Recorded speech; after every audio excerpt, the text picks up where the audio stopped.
Structure is a collection of variables of different data types and it is referred by a common name. We have already seen that an array is having a common name, for example, int a of 50, and here a is the name of the array. It will contain 50 elements, each will be of type integer. But for a structure, the elements inside the structure will be of different data types. So it is a method used for packing different type of data types.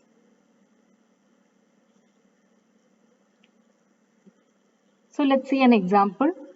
Struct is the keyword that is used. Book is the name of that structure. Inside that there are various members of the structure. We have char name, float price, int pages, etc.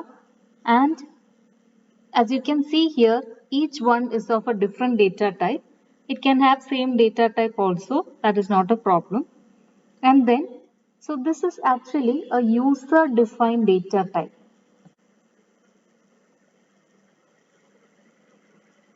We know that already there are some predefined data types like int, char, float, and double.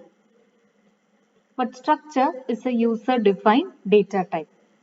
Just like how we write int b1, b2, b3, etc., like variable declaration, where int is a data type. Here the user defined data type is struct book and the variables will be b1, b2 and b3. So b1 will contain the 3 members, b2 will also contain 3 members and b3 will also contain the 3 members. Now how can we initialize the members of the structure?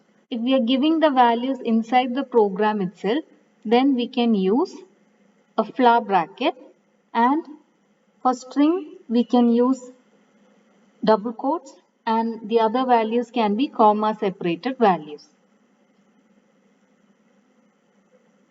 In order to access each member of a structure, we can use the dot operator. So for example, if we have to access the pages of the book B1, then we will write B1 dot pages.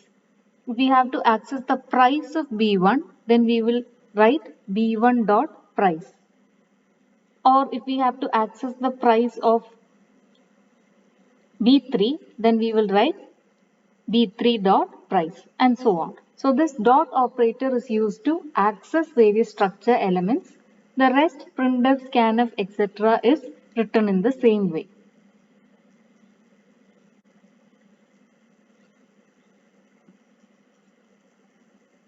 Next, let us see if we have an array of structure. For example, if we have only one or two variables that are coming under structure, then we can just write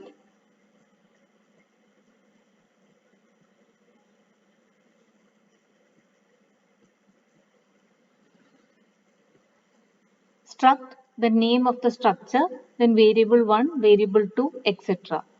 But here we have, suppose say we have lots of variables, then we use an array. So that is called an array of structure. So here we will mention the array name and then here we will mention the array size.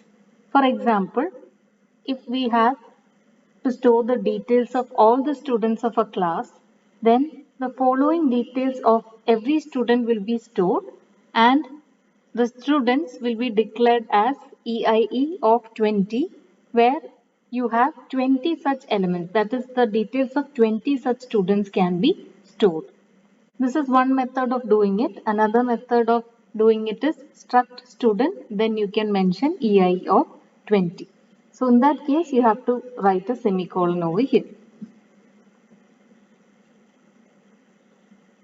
So how can you access the member of a structure when you're using an array of structure?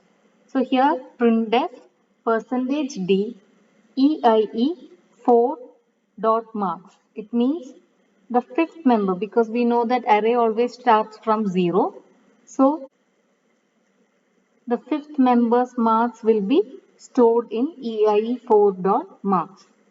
Then it is possible for us to copy one structure to another, we can just write like this. C is equal to A means the value, all the structure members of A will be copied to C. And it is also possible to copy the details of the 11th student to the 4th student and so on. So it is possible to copy one whole structure to another whole structure. But if you have to compare an entire structure with another structure, that is not possible. Only individual members can be compared. For example, that is shown over here. The marks of two members can be compared.